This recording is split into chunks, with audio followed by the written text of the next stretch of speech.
ओम नमो भगवते वासुदेवाय। महाशिवरात्रि महोत्सव पर एक विशेष कथा सुनिए। 15 फरवरी 2026 को त्रयोदशी और 16 फरवरी को अति पवित्र कृष्ण पक्ष की चतुर्दशी को यह सनातन धर्म का अति पवित्र त्योहार मनाया जाएगा। यह सनातन धर्म का महाशिवरात्रि पर्व एक बड़े त्योहार के रूप से पूरे देश में मनाया जाता है। हमारे सनातन धर्म में भगवान शिव त्रिलोचन भक्तों के संकट दूर करने वाले हैं तथा संसार का संहार करने वाले भी हैं। अब महाशिवरात्रि पर भगवान आशुतोष पर जलाभिषेक क्यों किया जाता है, यह कथा सुनिए। जिस समय समुद्र मंथन के समय समुद्र से घोर हलाहल विष निकला तो उस विष के घोर प्रभाव से जीव जंतु मरने लगे। तब देवताओं को चिंता हुई कि इस घोर हलाहल विष को कैसे नष्ट किया जाए।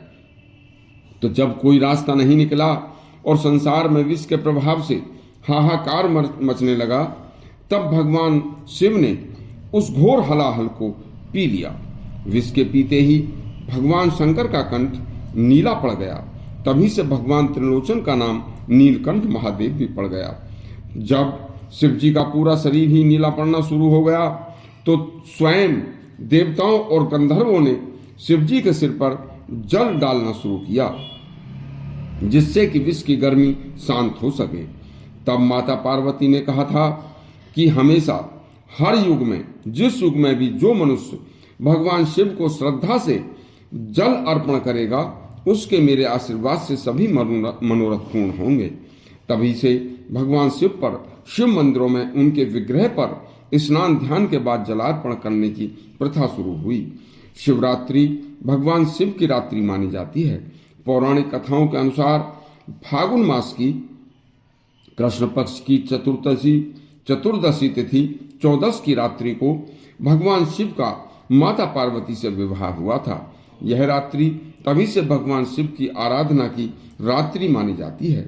सभी देवताओं का पूजन यजन दिन में होता है, लेकिन शिव जी का पूजन रात्रि में ही क्यों होता है, सुनिए। भगवान शिव तमोगुण प्रधान संहार के देवता हैं, अतः तमोगुण रात्रि से उनका ज्यादा स्नेह है। देखिए, रात्रि संहार काल का प्रतिनिधित्व करती है।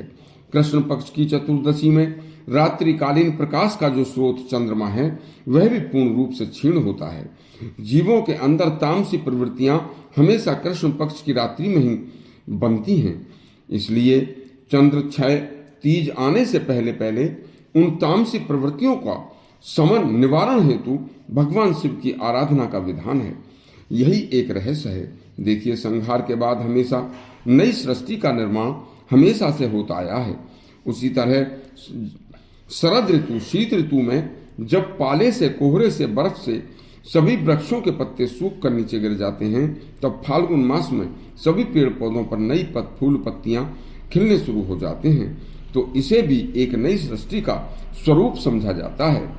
इस समय जो मनुष्य श्रद्धा भाव से भगवान शिव की आराधना व जलाभिषेक करते हैं, उनका मन प्राकृतिक सौंदर्य से अति प्रफुल्लित हो जाता है। तो यह समय आध्यात्मिक तथा प्रकृति के अनुसार दोनों प्रकार से ही अति महत्वपूर्ण समय हो जाता है। यदि आपको यह महाशिवरात्रि की कथा अच्छी लगी हो तो हमारा चैनल सब्सक्राइब करें और घंटी दबाएं। धन्यवाद।